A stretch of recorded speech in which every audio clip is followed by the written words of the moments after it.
नमस्कार, कैसे हैं आप सब? आज का हमारा शीर्षक है ग्रैटिट्यूड एंड हैप्पीनेस। कृतज्ञता और खुशी। हम अक्सर अपने जीवन की सारी चीजों को, आसपास के लोगों को हल्के में लेते हैं, उन्हें महत्व नहीं देते, जो हमारे दुख का कारण बन जाता है। ग्रैटिट्यूड यानी कि कृतज्ञता रखने से हम काफी हद तक खुश रह सकते हैं, एक संतोष की मन में प्राप्ति कर सकते हैं। हम दूसरों को भी खुश रख सकते हैं, अपने आसपास का माहौल भी प्रसन्नचित रख सकते हैं अगर हम कृतज्ञता का जीवन जिए। एक शुद्ध भाव से एक छोटा सा धन्यवाद भी काफी। किसी भी परिस्थिति में या आप किसी भी रिश्ते के टूटने के कगार पर हो, वो आप बदल सकते हैं। कृतज्ञता रखना, निस्वार्थ भाव से सेवा करना, यह सब मानव जाति के लिए बहुत ही उत्तम है। खुशी, संतोष कृतज्ञता के एक स्वाभाविक सा परिणाम ही है। किसी से भी कोई उम्मीद रखकर कृतज्ञता प्रकट नहीं करनी चाहिए। जब ये दिल से निकली हुई आवाज हो, एक सच्ची भावना से की गई हुई प्रशंसा हो, वही हमें प्रकट करना चाहिए। निस्वार्थ भाव से किसी को एक गिलास अगर आप पानी भी चढ़ाते हैं, जैसे कि आप शिव जी के मंदिर में जाते हैं, एक लोटा दूध चढ़ाते हैं, कभी पानी चढ़ाते हैं, उस भाव से ही हमें काफी प्रसन्नता मिलती है, मन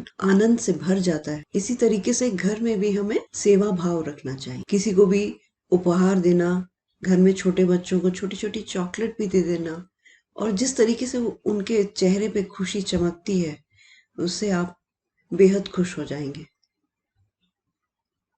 ये भी एक तरीके की सेवा ही है, पर हमें वाह उम्मीद नहीं रखनी चाहिए कि हमने ऐसा किया तो अगला भी कुछ ऐसा ही करेगा। निस्वार्थ भाव से कृतज्ञता प्रकट करनी। प्रकृति हमें सब कुछ निस्वार्थ भाव से, सेवा भाव से प्रदान करती है, जैसे कि सूर्य देव, नदियाँ, पेड़, पक्षी और पूरी धरती, हवा, ये सब निस्वार्थ भाव से ही जीते हैं। निरंतर वे हमें अपने रिसोर्सेज प्रोवाइड करते रहते हैं। हम दिन रात सांस लेते हैं, पानी का उपयोग करते हैं, ट्री फल देते हैं, और बाकी सारी चीजें तो हमें सब पता ही है। सारा का सारा पूरी प्रकृति निस्वार्थ भाव से हमारी सेवा में लगी रहती। नेचुरल रिसोर्सेस की तरफ भी कृतज्ञ रहना चाहिए, परंतु हम मनुष्य थोड़े से स्वार्थी हैं। हमारे पास जो कुछ भी होता है उसे हम थोड़ा ही समझते हैं, और की चाहत में दुख से भर जाते। किसी के लिए हम जरा सा भी कुछ कर दे तो उम्मीद रखते हैं कि वो भी हमें कुछ न कुछ देगा, कुछ कहेगा, एटलीस्ट एहसान तो माने। पर ये सब दुख का कारण बन सकता है। इस सब का मतलब यह नहीं कि हमें आगे बढ़ने की इच्छा छोड़ देनी चाहिए। इसका अर्थ केवल इतना ही है कि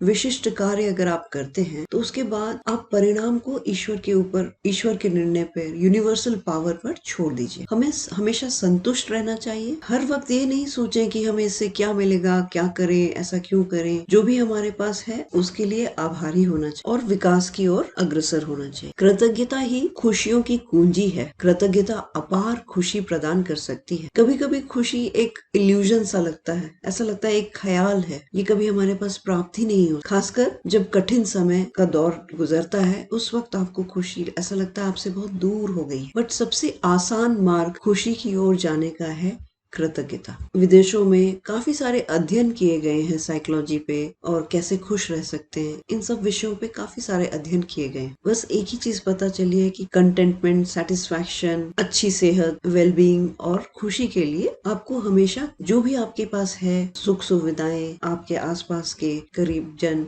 आपको उनके प्रति आभार प्रकट कर कृतज्ञ रहे। तो याद रखिए, कृतज्ञता खुशी की कुंजी है। Gratitude is the key to happiness. धन्यवाद, फिर मिलते हैं, बाय।